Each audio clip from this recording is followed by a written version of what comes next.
Salve, salve, meus caros alunos. Aqui quem vos fala é o professor Luiz Virgílio. E dando sequência às nossas videoaulas, hoje vamos tratar dos direitos fundamentais, numa segunda abordagem específica. Hoje, em particular, tratando do direito de liberdade. Faremos uma rápida visão geral sobre o direito de liberdade. Quando falamos em liberdade, e antes de pensarmos na expressão jurídica deste valor, é importante que nós entendamos o que queremos dizer quando falamos na palavra liberdade. O que é liberdade? Vamos hoje adotar uma forma de identificação conceitual em que nós vamos distinguir o nosso conceito de outros que estão a ele associados, seja por proximidade, seja por distinção. Veja que nós estamos, primeira coisa, quando pensamos na ideia de liberdade, o que nós queremos aqui dissociar é da ideia de necessidade. Liberdade seria, de alguma forma, o contrário da necessidade. Algo que é necessário deve obrigatoriamente acontecer. Algo que é livre pode ou não acontecer. Se a ideia de necessidade se dissocia da ideia de liberdade por essa ideia de causalidade, por essa ideia de obrigação de que aquele ato sempre exista. Então, quando nós estamos falando de liberdade, nós vamos dizer assim que aquela ação era uma ação livre. O ser humano possui liberdade porque possui possibilidade de escolha. Quando aquela ação era necessária, ela era impositiva, não existia ali a possibilidade de escolha. E por não existir possibilidade de escolha, não era livre. Então aqui nós estamos falando entre a ideia de determinação e a ideia de liberdade. Então liberdade quer, de alguma forma, dizer respeito às situações em que existe uma possibilidade de escolha. Se existe uma possibilidade de escolha, existe um elemento de decisão do indivíduo que vai agir. Ainda, liberdade quer, de alguma forma, ser diferente de autoridade. Quer dizer, você deve possuir algum grau de autoridade, no sentido de que você possui autoridade para decidir. E é esse ato de decisão que faz com que uma ação passe a existir. Antes desse ato de decisão, é apenas uma elucubração, são apenas atos preparatórios, imaginativos, que não se transformam em ação. A liberdade não está na esfera não decisional. Ela exige algum elemento de autoridade interna sobre si mesmo, de capacidade de domínio sobre sua decisão, para que ela possa ser exercida. Quando você não exerce a autoridade, você não está no âmbito da sua liberdade, como, por exemplo, nos sonhos, em que o indivíduo não está no domínio, na autoridade dos atos ali praticados. Portanto, não são atos livres, não são escolhas do indivíduo que estão ali acontecendo.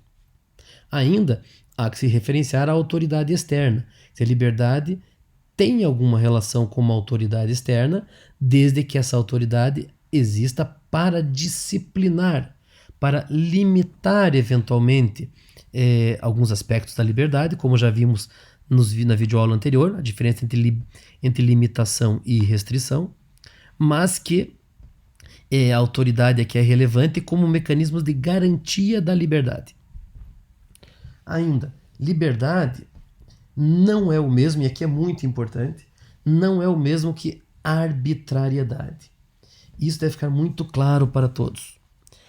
Arbítrio é um exercício irresponsável da ação humana. Arbitrariedade é a capacidade de fazer o que quiser.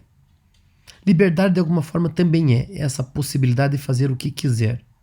A diferença entre a liberdade e a arbitrariedade estará justamente no conceito de responsabilidade. Liberdade é a possibilidade de fazer aquilo que bem entender, desde que a consequência dos atos praticados livremente sejam imputados, atribuídos a quem agiu, sejam, portanto, responsabilizados. A arbitrariedade, por outro lado, é a prática do ato, como bem entender, sem vinculação aos resultados obtidos por esse ato. E veja que os resultados podem ser positivos ou negativos, podem ser punitivos ou podem ser premiais. Não é este o caso.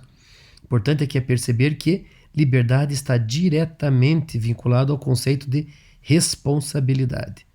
Não existe liberdade sem responsabilidade. A liberdade, melhor dizendo então, a liberdade sem responsabilidade corrompe-se em arbitrariedade. Então é desta noção de liberdade que nós estamos falando, é desse valor, esse valor que caracteriza propriamente um ser humano, o único dos animais que possui liberdade, que possui possibilidade de escolha, que pode agir ou deixar de agir segundo sua vontade e que, portanto, manifesta uma decisão quando decide agir e, ao decidir, assume a responsabilidade pelos resultados, positivos ou negativos, premiais ou punitivos, bons ou maus, praticados por este ato voluntário. Este é o recorte jurídico da liberdade. É disso que o direito fala quando fala em direito de liberdade. Este é o conteúdo jurídico do princípio ou do direito de liberdade. A proteção, a garantia da capacidade humana de agir de acordo com suas decisões, de acordo com suas escolhas, de acordo com sua vontade, responsabilizando o agente pelas consequências desses atos. Esta liberdade, ela poderá ser interna ou externa. O que significa dizer isso? Uma liberdade que se exerce apenas na esfera interna do indivíduo, sem atingir a esfera externa, atos, pensamentos que o indivíduo executa exclusivamente na sua esfera interna. Privacidade, sigilo, vão ser todas decorrências desta liberdade humana interna de escolher e agir da forma que bem entende. E a liberdade externa, aquela que a gente visivelmente mais percebe, que é a possibilidade de ação no mundo, a capacidade do ser humano em agir no mundo. A liberdade, e aqui um outro ponto bastante importante, ela poderá ser negativa ou positiva. Liberdade positiva, liberdade de agir de alguma forma. Liberdade negativa, a liberdade de deixar de agir. Veja que a omissão é uma forma de ação, é uma forma de liberdade. A ação pode se dar de duas formas. A ação pode ser comissiva ou omissiva. Uma ação comissiva é que se demonstra externamente de forma positiva, por atos. Uma ação omissiva é uma ação que se demonstra externamente pela ausência de atos. O deixar de praticar é uma escolha. E é uma escolha que vai resultar numa liberdade negativa, uma liberdade de não agir. Assim como a comissão será uma liberdade positiva, uma liberdade de agir. E com esses rápidos conceitos, nós conseguimos ter a exata dimensão e noção do que nós tratamos juridicamente como direito de liberdade. Se nós falamos em liberdade, nós estamos falando nesse valor que aqui nós definimos. Quando nós vamos adentrar no estudo jurídico, nós vamos perceber que o direito trata de liberdades no plural. Ou seja, ele seleciona uma infinidade, e não aí exaustiva, mas mais exemplificativa, de várias ações humanas possíveis e que são revestidas, protegidas pela liberdade. E aí nós vamos tratar de liberdades, tipos de liberdade, formas de exercício da liberdade que possuem respaldo jurídico expresso, explícito. E aí algumas divisões ficam fáceis de serem entendidas. Por exemplo, a liberdade referentes à pessoa física. Todos têm liberdade de locomoção, dirá a Constituição. Locomoção é o quê? É o direito de ir e vir. Mas veja, ao mesmo tempo que é o direito de ir e vir, é o direito de ficar e permanecer. Você tem a liberdade positiva e a liberdade negativa. A positiva, ir e vir, onde quiser. Liberdade negativa, ficar e permanecer. É a mesma coisa, é o exercício da sua liberdade. A locomoção está tanto na possibilidade de usá-la como de não usá-la. E a Constituição vai trazer para nós o quê? Vai trazer para nós uma condição que vai possibilitar eventualmente uma restrição a esse direito de locomoção. É livre o direito de ir e vir, de ficar e permanecer em tempo de paz. Se estivermos em tempo de guerra, poderemos ter, por excepcionalidade, como já visto, uma restrição a este direito específico, não a liberdade como um todo, mas a esse direito específico de ir e vir, de ficar e permanecer. No caso de guerra declarada, poderemos ter alguma restrição constitucionalmente prevista. Ainda, nós temos dessa mesma liberdade uma segunda liberdade de pessoa física, a liberdade de circulação. Já não tem mais relação com esse deslocamento territorial, de você ir e vir em qualquer lugar do seu território, ou de fixar residência, domicílio, mas a liberdade de circulação, quer dizer, todos os ambientes públicos que não são dotados da propriedade particular são de liberdade de circulação do indivíduo. O indivíduo pode circular livremente.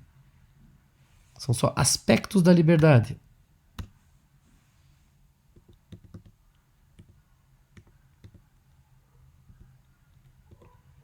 Ainda, dando sequência, nós temos aí a liberdade de ação profissional que nós podemos selecionar. Quer dizer, você dentro da liberdade de ação profissional, a pessoa pode escolher trabalhar ou não trabalhar e ao escolher tem absoluta liberdade para escolher qual profissão. É livre a escolha de ofício, profissão ou trabalho por cada indivíduo.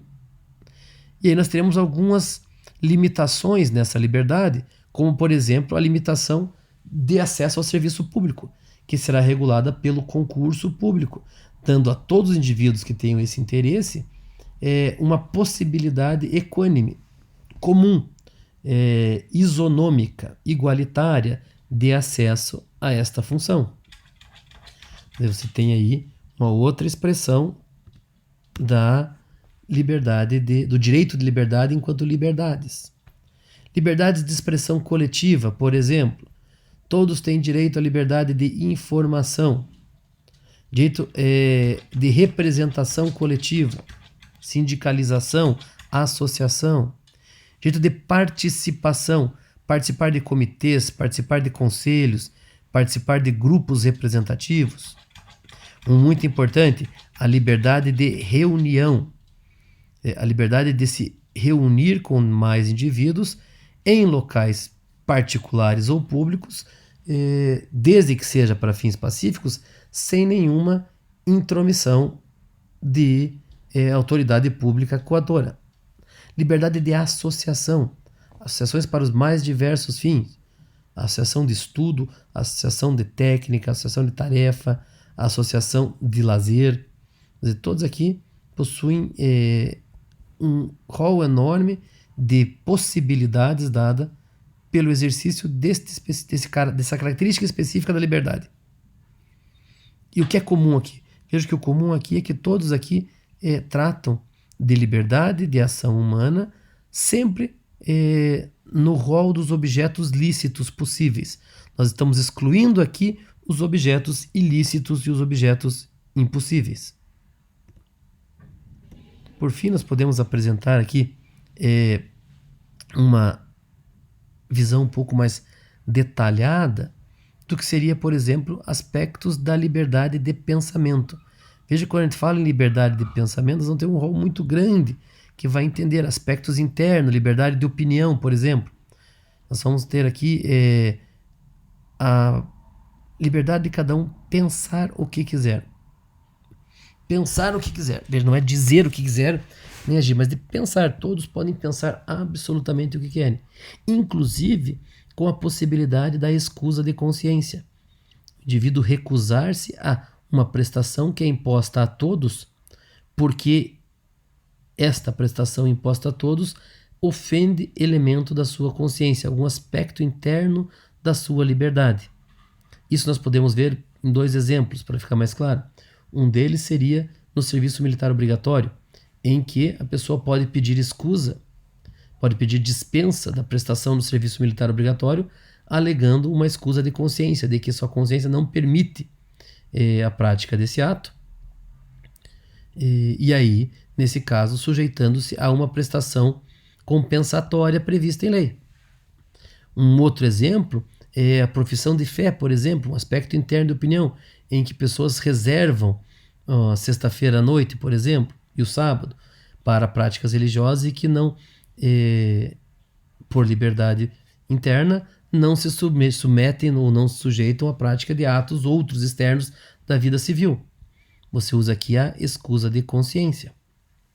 Já no aspecto externo, liberdade de pensamento vai se transfigurar, vai se mostrar, vai se exercer pela liberdade de comunicação, pela liberdade religiosa, pela liberdade de expressão intelectual, artística e científica e pela liberdade de transmissão e recepção do conhecimento.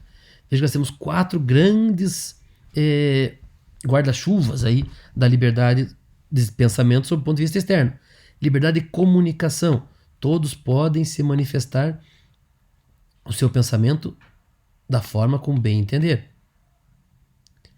E o oposto, a garantia a esse exercício, vai se dar pelo direito de resposta. À medida em que alguém se senta ou se entenda ofendido, ou agredido, ou desrespeitado, pode sempre solicitar direito de resposta para apresentar uma versão que vai contrafactuar outra manifestação anteriormente publicada. Liberdade de informação jornalística, cabe abertura total para a informação, tanto por meios de comunicação, como por meios novos de tecnologia. Liberdade religiosa, liberdade de crença, cada um pode crer naquilo que bem entender. Liberdade de culto, os cultos não podem ser proibidos sob forma alguma. Liberdade de organização religiosa. São todos aspectos particulares da manifestação de uma liberdade de pensamento que está vinculada àquela ideia geral nossa de liberdade, quanto à capacidade humana de agir sobre seu próprio desígnio. É importante perceber que cada uma destas liberdades, elas vêm disciplinando aspectos particulares e pontuais de um direito que é valor maior, que é esse direito de liberdade, a capacidade humana de agir sobre decisão própria, a partir de um ato de escolha e assumindo a responsabilidade pelos resultados da ação praticada. Agradeço a atenção de todos e mantenho-me, como sempre, à disposição pelos contatos aqui disponibilizados.